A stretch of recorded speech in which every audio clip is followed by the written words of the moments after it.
Howdy, everybody. Welcome to Liberty Call. Today is Wednesday, May 15th, 2024. Hope you're having a fantastical day out there in the interwebs. Not too bad here in Colorado. A little chillier than yesterday, but it's going to warm back up for the end of the week, so we'll take it. And if it is your first time watching Liberty Call, if you could give me some thumbs up, a like, a share, subscribe, a follow, and press the notification bell.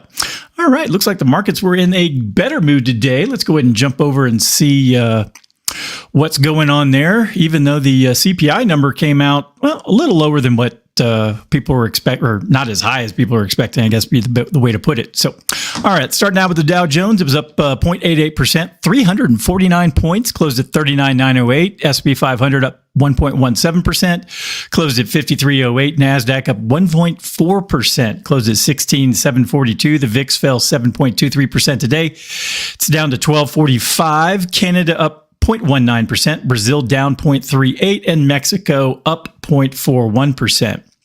In Europe, Germany was up 0.85%, the UK up 0.21%, France up 0.17%, the Netherlands up 0.3%.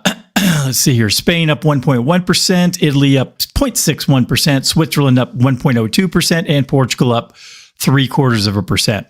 Russian exchanges both in the green today. The MOEX up 1/3, the RTSI up 2/3%. And the Asian markets, the Nikkei was up 0.17%, Australia up 0.35%, New Zealand down 0.42%. In China, the Shanghai was down 0.82%, the Shenzhen component down 0.88%, China A50 down 0.56%, DJ Shanghai down 0.93%, Hang Seng down 0.22%. Oh, I'm sorry, Hang Seng was closed. So we'll stop there. All right. So looks like the Asian markets weren't in a good mood overnight, but everybody else seems to have their markets in happy little green places. So green candlesticks for everybody. So if you don't know what a candlestick is, look at a chart. All righty, let's go ahead and get to the market recap. S&P 500, Nasdaq at record highs as cooling inflation boosts rate cut hopes. Remember yesterday, everybody was worried that they weren't going to cut rates at all. All of a sudden today, everybody's back in a good mood. On Wednesday, major U.S. stock indices, including the Dow, S&P 500, and Nasdaq, surged to record highs following a report that consumer inflation moderated more than anticipated. The CPI showed a slower than expected increase of 0.3% in April, down from 0.4% the previous month and below economists' expectations of 0.4%. So because it was 0.3%, everyone's in a jolly mood. If it had been 0.4%, everyone would be in a sour mood, or 0.5%, they'd really be in a bad mood. This decline in inflation figures to help alleviate concerns about rapidly rising prices and fueled hopes for potential rate cuts in the near future, sending Treasury yields notably lower, with the 10-year Treasury yield dropping 10 basis points to 4.34%.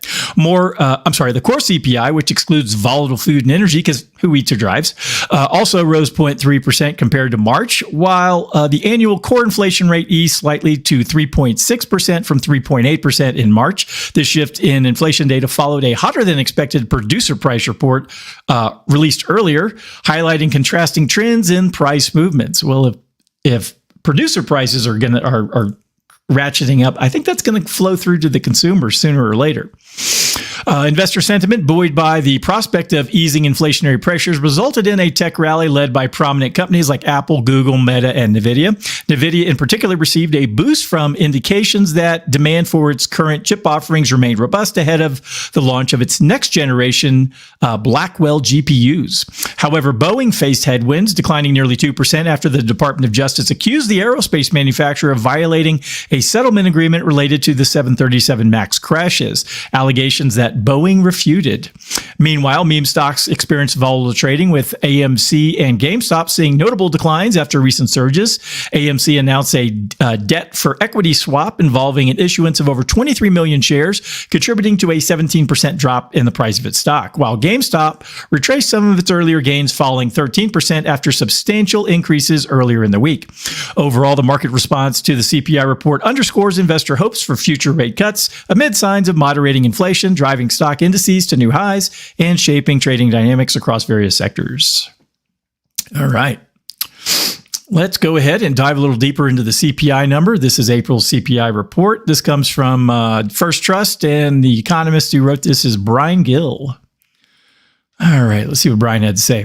In April, headline inflation figures came in slightly softer than anticipated, but the overall inflationary trend remains a concern for the Federal Reserve. Despite a brief period of progress against inflation in mid-2022 and to mid-2023, recent data shows that baseline inflation has plateaued stubbornly above 3%, hindering expectations of rate cuts this year in 2024. The April inflation report highlighted a 1.1% increase in energy prices, driven higher by gasoline and fuel costs. However, energy has not been the primary driver of sustained high inflation over the past year, with overall energy prices rising 2.6% compared to 3.4% for overall prices. Excluding energy and food, core inflation rose 0.3% in April, reflecting a 3.6% increase over the past year and accelerated 4.1% annual rate over the past 3 months, indicating persistent underlying inflationary pressures. Housing costs, particularly rental inflation, continues to contribute significantly to inflationary pressures. Rental costs rose 0.4% in April and have maintained an annualized rate of over 5% across various timeframes, underscoring the impact of rising home prices on housing costs. Of particular concern, the Federal Reserve is the super core inflation measure, which excludes food, energy, other goods, and housing rents. This measure surged 0.4% in April, driven by higher prices for motor vehicle insurance and financial services. Over the last 12 months, the super core inflation rate has reached 4.9% and has been accelerating, posing challenges for monetary policymakers. Additionally, real average hourly earnings declined by 0.2% in April and are up only 0.5% over the past year, limiting future growth in consumer spending. Given these persistent inflationary pressures and economic indicators, the Federal Reserve currently has little incentive to consider rate cuts. The Fed's response to upcoming inflation data will be crucial in determining whether the economy can avoid a repeat of inflationary challenges experienced in the 1970s. So good news and bad news, I guess. All righty, let's go ahead and get over to the April retail sales report. This was written by Nate Gersey. So let's see what he had to say about retail sales. All right. The latest report on U.S. consumer activity showed a weaker than expected performance in April, with retail sales remaining unchanged and revised downward for previous months. 7 out of 13 major categories experienced declines during the month, contributing to an overall 0.4% decrease in retail sales, contrary to the anticipated 0.4% gain. Gas stations saw a notable 3.1% increase in sales, primarily driven by rising gasoline prices rather than improved economic conditions. Excluding gas stations, autos, and building materials, categories prone to volatility, core retail sales declined by 0.2% and were revised further downward to a contraction of 0.9% after accounting for revisions to the prior months. The decline in core sales was led by a significant 1.2% drop in non-store retailer sales, for example, internet and mail order, marking the largest decline in this category since late 2022. The softening trend in core sales over recent months, with declines in 3 out of the last 4 months, raises concerns about consumer resilience amid higher borrowing costs. The report underscores that U.S. consumer spending has been buoyed by inflation, with overall retail sales up 3% in the past year, though not adjusted for inflation. In contrast, inflation-adjusted real retail sales have declined by 0.3% over the same period, stagnating for 2 years since peaking in April of 22. This situation highlights the distorting effects of inflation on economic data. Additionally, the Empire State Index, reflecting New York factory sentiment, declined to a weak negative 15.6% in May from a negative 14.3% in April, indicating deteriorating manufacturing conditions. Combined with the consumer report, these indicators suggest growing economic headwinds and reinforce concerns that tightening monetary policy since 2022 could lead to a recession in the near future. Investors should remain vigilant amid these developments and be aware of the potential implications of ongoing inflationary pressures on economic data. Good stuff, I know. It's exciting. One last article here comes from Zero Hedge. It's titled "Stimulus Today Costs Dearly Tomorrow." I could wholeheartedly agree with that without even reading a word.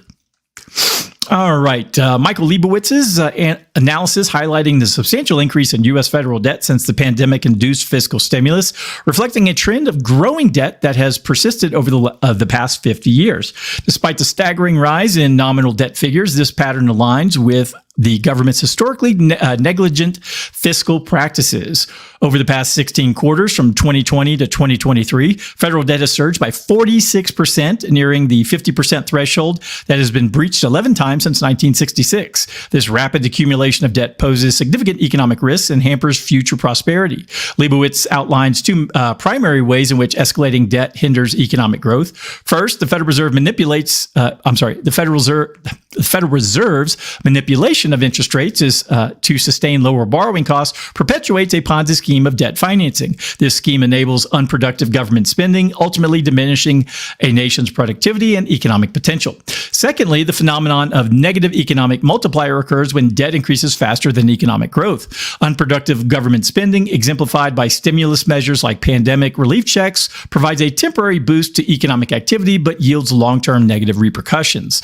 The economic benefit of such spending diminishes over time, leaving behind debt obligations and interest costs that detract from future economic growth. Leibowitz also discusses the other economic considerations, such as Ricardian equivalence and crowding out, which further underscores the detrimental effects of excessive government borrowing on private investment and economic freedom. In summary, Leibowitz emphasizes the adverse impacts of growing federal debt on economic prosperity, cautioning against prolonged reliance on fiscal stimulus and accommodative monetary policies. The interplay between escalating debt levels and diminishing economic returns underscores the urgency for prudent fiscal measures to safeguard long-term economic stability and wealth creation.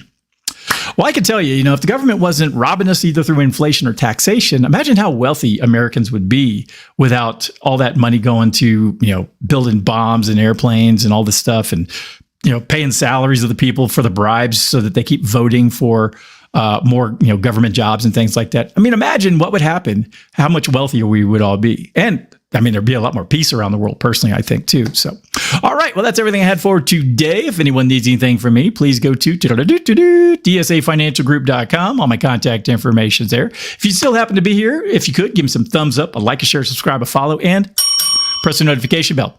Hope everyone has a wonderful evening, and I shall talk to you again next time. Adios.